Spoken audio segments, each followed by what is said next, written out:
I should give you a trigger warning here as I explain this story. My mum and dad, in their front room, have an exercise bike that for the last 12, 13 years has been used as a clothes horse. If that triggers something deep in you, then this is going to resonate with you. Why is it that we spend all this money on gym memberships, treadmills? They gather dust, they never get used. Why is it that you look on all the secondhand websites and the biggest category by far in terms of items listed is gym equipment? I'll tell you why. And via a fable. The fable of the bear and the rabbit. Now, these two animals want to get healthier. The bear says, I'm going to walk 30 minutes from now on every single day for the rest of my life. The rabbit says, I'm going to walk 10 minutes a day, 5 days in a row. Right? Who would you say from the bear and the rabbit is going to be more successful? What would your gut instinct be? Now, you might say, okay, the bear, he's put his stake in the ground. He's made a permanent commitment and he's got a path that's very clear. And he's going to be doing more volume, 30 minutes compared to 10 minutes. But what if day one, both show up, all good. Day two, both show up, all good, they get their walk in. Day three, it rains. Now the bear thinks, well, I'm going to be doing this for the rest of my life, so what's one day being skipped? The fourth day comes and it's snowing. And the bear thinks, I've bitten off more than I can chew here. So I'm going to skip today, but I'll get around to it tomorrow. And now he's got a 50% failure rate. And he has got an indefinite amount of time left to do this, right, for the rest of his life. Whereas the rabbit has said, okay, day one, day two, I've done them. Day three, well, I've only got 5 days to do. So if I can just get over that day, I'll be all right. And because he goes walking on the third day and when it rains, when it snows on the fourth day, he thinks, well, I can go in the rain. Why can't I go in the snow? And then once he completes those 5 days, that sets off a chemical reaction in his brain. It reinforces the positive feeling of completing that task, closing that loop. And then the next week, he thinks I can do 5 days. I'll do 5 days again. Maybe I'll do 6. And this is what we call micro wins. This causes a win cascade. One flows into the other and they build upon each other and they compound over time. So the answer to that fable is the rabbit is going to be the more successful one. And this is what this whole video is about. Right? Oh, if you want the slides, then leave the keyword down below. Find me on Instagram. If you DM me that, I'll send it back to you. All the slides, all the notes from this training. Slide 2. Now, the rabbit is always going to beat the bear because if you have an open-ended commitment, it can be very disheartening when it goes wrong in the early days. And this is because the plan has failed, not you. Your plan was too vague. It was too general. And every January you'll see this. Millions of people will have a new, genuine determination. And then by February, most have quit, which is when you'll see the adverts. Treadmill for sale, exercise bike for sale. And then these people blame themselves. And the fitness industry's explanation of this is you didn't want it bad enough. You didn't grind hard enough. You lacked discipline. You weren't consistent enough. But the truth is, what they won't tell you, the plan failed, not the person. The reason almost no weight loss attempts produce lasting results has nothing to do with food choices, nothing to do with willpower, and nothing to do with motivational needs and levels. It has everything to do with every weight loss program completely ignores your brain. Because the brain has to change before the body changes. And that's the central idea. It's not a metaphor, it's literally a biological fact. So today we're going to walk through exactly what that means, why it changes everything, and what the system of micro wins will do for you in your life. When I was a younger man, I just assumed I could do pull-ups. So when my friend said to me, Kev, come on, you let yourself go, and my dad said it to me as well, you need to start exercising. I didn't know where to begin. So you start with bodyweight stuff, don't you? Plank, maybe a couple of push-ups, right? We've been doing them since we were kids, we do push-ups in school and PE. But pull-ups, I just thought, well, if I can do push-ups, I can do pull-ups. And I was shocked to find out that this wasn't the case, and very hurt. I felt, you might even say, emasculated. So my approach was, okay, maybe pull-ups is not for me. Maybe I just don't have the strength to do it.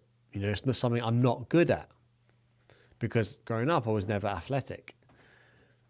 But then a friend of mine, and shout out to Pete, who's a strength conditioning coach, and he studied at university, explained the breakdown of the one pull-up, right? And he even started it from not doing an actual full pull-up, but doing half a pull-up. In other words, step on a stool that's really high, hold on to the bar so your chin is over the bar, and then step off the stool and as slow as you can lower yourself down. That's called a negative or an eccentric pull-up. And when I realized I could do half a pull-up, I then said to myself, okay, I'm going to put a bar in my house, in the hallway, and every time I walk past it, I'm going to try to do one pull-up, right? I couldn't. So then I said, okay, I'm going to do one pull-up in the entire day. So that's it, just one, instead of trying to do multiple ones. And this is how you break down your goal. So I didn't think about the ceiling, which is doing pull-ups. I thought about the floor, which is do one pull-up, one a day. And in order for this to work, it has to be ridiculously small, the micro win. Because one pull-up sounds silly. It sounds almost pointless. But your brain doesn't see that as a threat. Whereas a 30-minute workout seems overwhelming when you're really unfit. But if you can do one pull-up a day, then that becomes a habit, and the next natural progression is 2 pull-ups. But that's the foundation. We have to start ridiculously small when it comes to our micro wins. Why 30-day challenges are built on a lie? Now, I do challenges for my people, but I sometimes call them Kickstarters or launch pads, because I'm not promising an outcome at the end, because you cannot get an outcome tangible in that short space of time. But what the fitness industry does is it says 6-minute abs or flat stomach in 30 days, 21 days to a new you. But the reality is you're set up to fail, because you cannot establish a habit that quickly. In fact, it takes on average 66 days to establish a habit. Average. So for some people it can be slightly less, for some people it's almost a year. And it gets worse than this, because when people's plan is temporary and they make it harder, it involves more restriction. So the harder and shorter the challenge is, the worse off the end results are. Because you feel like, I'm a failure, I can't make this stick. So the 30-day challenge is designed to create a feeling of transformation, right? Not a transformation itself. And any short challenge like that. I use it as a lead magnet, you could say, as a way to nurture people, to say, look, this is, if you like me, you enjoy my coaching style, and you feel like we can work together well, then come and work with me for lasting permanent change. But the challenge is just a taste of that. It's not the end result. How your brain actually perceives changes.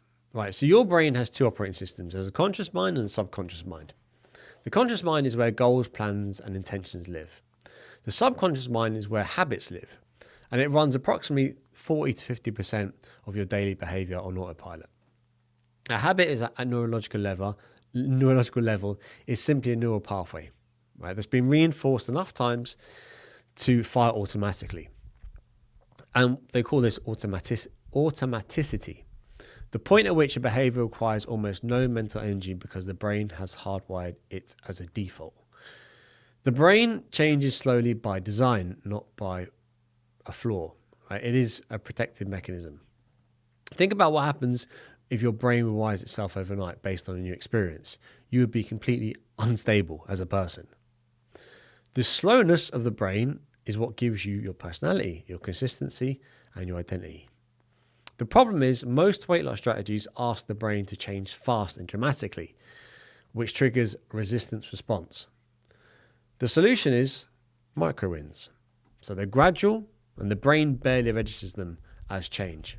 This is why it doesn't shock your system. So the key principle here is behavior change that feels invisible to the brain is behavior change that actually sticks. The roulette table experiment. Now, if you went to play roulette and you decided, okay, I'm going to pick 20. Green 20 when the ball starts to drop. If it landed on 20 and you won loads of money, you wouldn't then think, okay, I'm going to now bet my house on 20 the next spin. Right? That's what's called survivorship bias. So in other words, you might wake up one morning feeling really motivated, have a great day, do a great workout, and then the previous 13 days, you didn't do any of that. So why is that? It's because motivation is fleeting. And that's why we can't rely on it. A bit like a win in a casino is fleeting. You can't rely on it. So what we need to do instead is lower the ceiling, think about the floor, and instead think, what will we do? What can we do on our worst day? When it's raining, when it's cold, when it's dark outside, when we're knackered. Right? We're not thinking I'm going to run a marathon. We're going to take it right down. So we'll go through the floor and how simple fat loss can be in a moment. But before we do, let's acknowledge survivorship bias. Why is it that global obesity rates are going up as industry profits are going up? Why is it that they're engineering food to make us addicted to that food and then engineering drugs to try and get us off that food? It's because, partly, we only hear the success stories. We only hear about the person who lost 15 stone in a day or whatever Peter Kay says. We don't hear about the people that tried and failed. And that's called survivorship bias.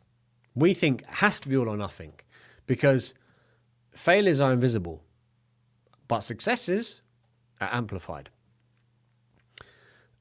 And this is why we need to establish what can we do at our moment of desperation.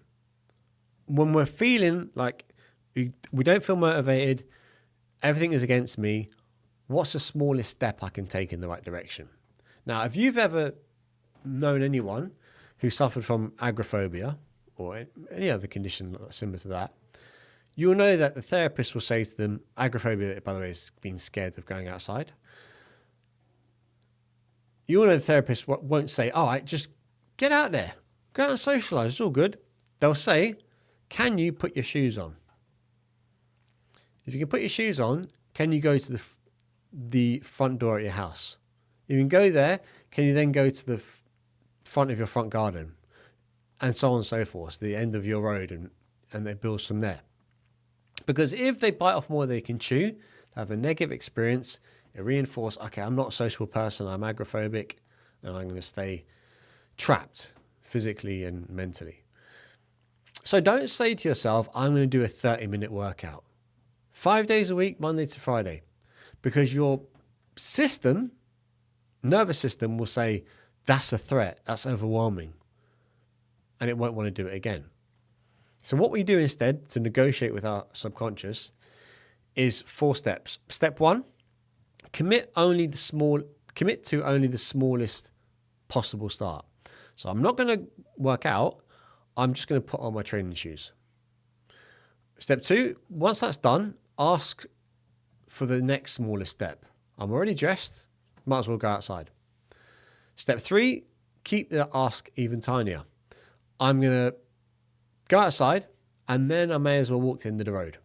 And then step 4 is at each point of resistance gets lower than before, you'll end up doing a session outside. A few squats, a few lunges, a few push-ups. But the critical rule is the next step does not have to happen, and that's fine. You still win because the minimum was met.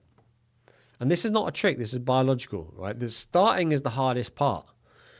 And as resistance is going to drop over time, you're in motion. And this is what we call the compounding penny. So, read on me this. There's two options here. I'm going to give you a choice.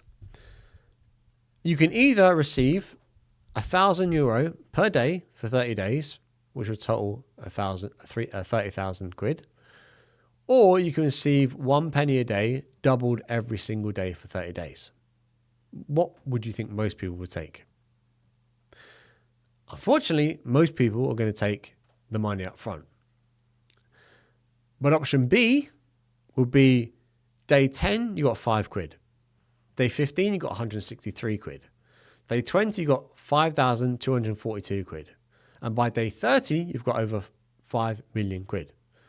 So 5 million compared to 30,000. And that is compounding tiny increments that produce results that are genuinely invisible in the early stages. And then all of a sudden, they're dramatic. This is exactly how micro wins work. Week 1 of drinking 1 glass of water a day looks like nothing. Month 6 looks like the person who stays hydrated naturally. Great complexion, loads of energy. Without even having to think about it. Week 1 of adding 1 vegetable looks trivial to your plate. But month 4 looks like someone who eats healthy. The neurological reason for why this works, is each repetition slightly strengthens the neural pathway associated with that behavior. The strengthening compounds, and each rep makes the next rep easier. And after enough repetitions, the pathway fires automatically, and the behavior becomes the default, not a tough decision. The results are micro wins are backloaded. The first 4 to 6 weeks looks impressive, the payoff comes later, and it compounds. Most people quit before compounding kicks in because they're measuring the wrong metric.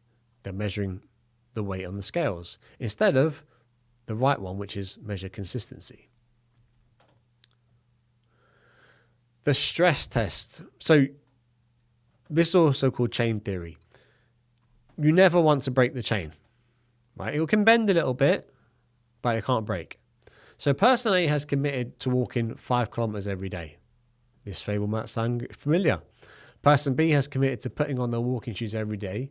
That's their micro win. For 3 weeks, things go well for both. Then something happens. A family crisis, an illness, a hard work schedule. Person A misses a day, then 2, then a week, and then the habit's gone because the standard was too high. And any interruption feels like a complete failure. Whereas person B puts on their shoes, even on the worst days, just the shoes. And sometimes they walk to the door, they come back. Sometimes 10 minutes, but the chain is never, ever broken. That's chain theory. Every day you perform a micro win, you add a link to the chain. The goal is never to break that chain. And a small micro win never breaks, even on your absolute worst day. In other words, all or nothing standard creates all or nothing outcomes. And I think we know that it's never all, it's usually nothing. So here's a question for you. Think of the last healthy habit you built and then lost. When exactly did the chain break? Was it one day that was hard and that felt like a total failure? It normally is. One thing happens and then we let it slide. This is why the identity shift is absolutely key. So there is a level of behavioral change that most people never reach. And this is the level that makes everything feel effortless. Below that level, you are someone who's trying to eat well. I'm trying to exercise. I'm trying to drink more water. Every healthy action requires a conscious decision. Every temptation requires active resistance. And it's exhausting. But above that level, above the identity shift, you are someone who is healthy. The actions are no longer decisions. They are expressions of who you are as a person. And this is absolutely key because what matters is repetition. The person who does 5 minutes of movement every single day is far more likely to develop an exercise identity than someone who does 90 minutes intense session 3 times a week and then stops after a month. Consistency. So the National Weight Control Registry in the States is one of the most valuable databases in long-term weight management. It tracks thousands of people who have successfully lost weight and kept it off for years, who are quite a rare group who actually beat the odds. And researchers analysed what distinguished the people who maintained their weight loss compared to those who regained it. And the answer was not the type of diet they followed. It wasn't how much they exercised, and it wasn't their willpower or their motivation levels. The single strongest predictor of lasting weight loss is dietary consistency across the week. In other words, people who ate similarly during the weekdays and the weekend, not the same but similar, were 1.5 times more likely to maintain their weight loss over the following year than people who were really strict on the weekdays and then relaxed on the weekends. And what this tells us is stricter is not better. Consistency is better. So the people who maintained their weight loss did not eat perfectly. They ate reliably, consistently. And reliability is a signature of a good habit. It's not a forced behavior change. This is exactly what a micro-win is. It's not the perfect behavior. It's reliable, consistent behavior. That's done on weekdays, weekends, holidays, bad days, good days. But the implication is stop optimizing for perfection and start optimizing for consistency. A small action done daily beats a larger one done occasionally, every single time. Building your first micro-win and the long game. So there's 3 rules for a good micro-win. Rule 1, almost embarrassingly small. If you're not slightly laughing at your micro-win that you've set up, it's probably too big. Like if you tell someone, I'm going to do 1 pull-up a day, and they laugh at you, great. It means you've met rule 1. Rule 2, be specific. I'm going to eat healthy is not a micro-win.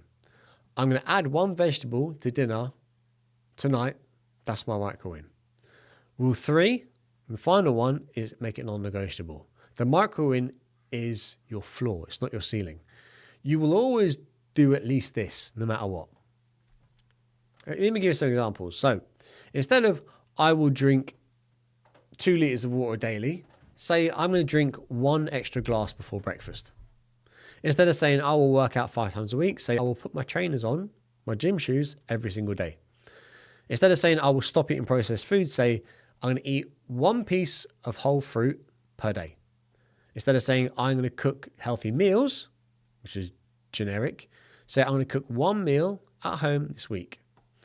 And instead of saying I'll go to bed earlier, which is vague, I'm going to be in bed with my phone down by 10:30 p.m. 3 nights a week, not 7 nights. And what that looks like long term is month 1 and 2, the action's going to feel trivial. Right? The results will be minimal, but your brain is quietly absorbing that repetition. Month 3 to 4, the actions start to feel normal.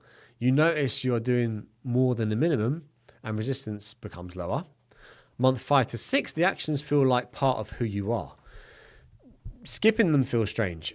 People around you start to notice. And then year 1 and beyond, you are no longer trying to be healthy. You are healthy. And that's the system running on autopilot. So your action for this week. Tonight, before bed, write down 1 micro-win for tomorrow. Make it small, so small it's laughable, that's what she said, that you can't fail. Right? Do it tomorrow. Then the next day. Don't add anything. Don't upgrade it. Just repeat it every single day. And in 66 days, which is the average time it takes to build a habit, or wherever your brain lands on that spectrum, you will be doing it because you decided to. You will be doing it because this is just what you do now. And this is the whole system. And it completely changes everything. And that's micro-wins. So once again, I will send you the slides to this full training. And if you're not sure where to begin, click the link below in the description and take the scorecard. In order to get where you want to go, you need to find out where you are now and be honest with yourself. Thank you.